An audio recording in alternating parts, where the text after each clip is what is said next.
قم يا سعد واجذب على النار وحمس من البنا الخضر ما تردي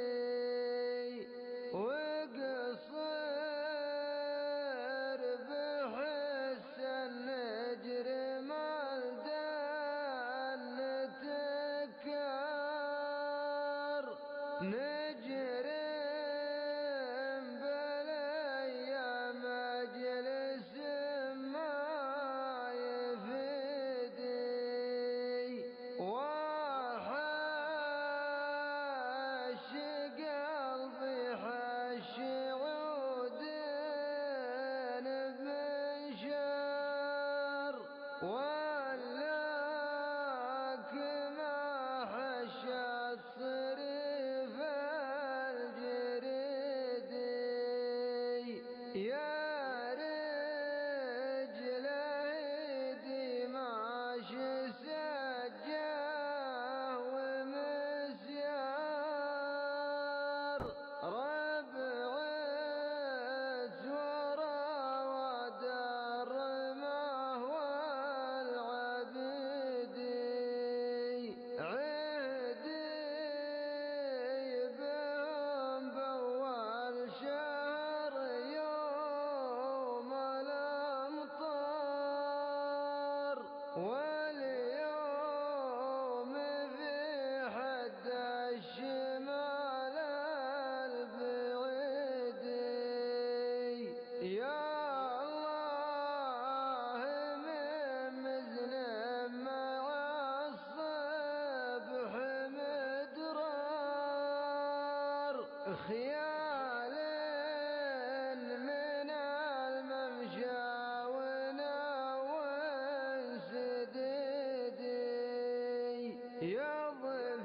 يضفي على الهضبين والسمر والخار وينبت نبات في المدامات جديدي وان طال نبت الصيف ردنا الاخبار وعند الجماعة صار علم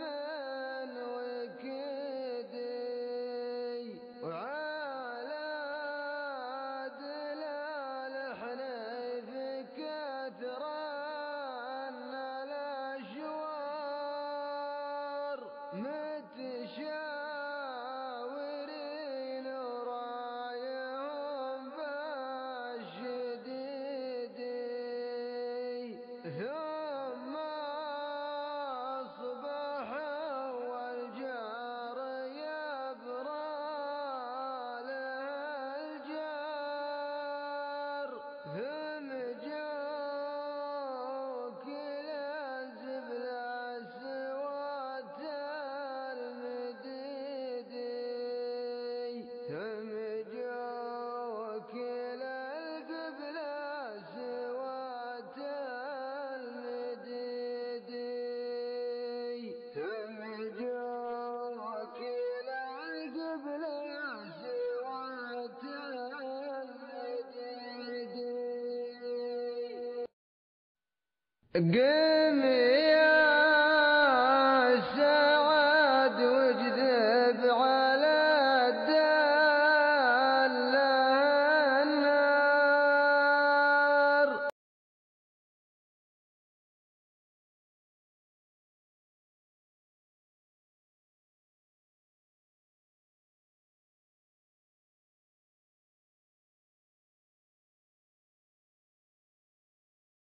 من يفتح الباب الرخل يا الربع طيبه عليها وقفة طيبه جسم ناصر. من يفتح الباب 5500 5500 وين؟ 4000 الأمور طيبة؟ 4000 3500 و600 كم وسبع 4000 قم يا سعد واجذب على الدالة النار وحمس من البنا الخضر ما تردي وقصر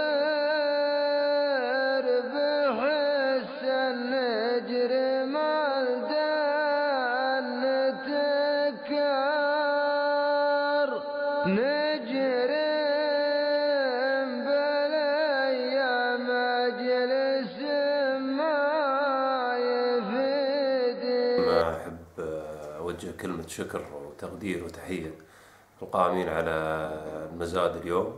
أحب أشكر أخوي أبو أحمد الناصري وجميع الإخوان القائمين وأصحاب الخبرة اللي اليوم جمعوا والمبتدئين والشباب وأهل الخبرة. استفدنا وايد وإن شاء الله نحن نكون استفدنا وفدنا وإن شاء الله القادم أفضل، وأتمنى من باقي المربين إن شاء الله يحذون نفس الحذو. بسم الله الرحمن الرحيم. في البداية أحب أشكر القائمين وصاحب حلال أو مراحل العالميات على الاستضافة ولم المبتدئين بالشباب والخبرة وأصحاب الحلال كلهم من بوظبي لين الفجيرة، وأدعو الشباب أو المربين للنجد أنهم يجون في المزادات القادمة ويشاركون حتى لو كانت مشاركة بسيطة. بسم الله الرحمن الرحيم. في البداية نقدم جزيل الشكر صاحب عزبة العالميات أخونا أبو أحمد الناصري على هذه البادرة الطيبة في جمع هواة مربين سلالة الأغنام النجدية، وكما نقدم الشكر لجميع الأخوة الحضور على تلبيتهم لهذه الدعوة التي بلا شك يعني تدعم مسيرة هذه الهواية. كما نلتمس من جميع الأخوة الباقين الاهتمام حول هذا المسار الصحيح في دعم الهواية بما يناسب جميع الأطراف وجميع المستويات.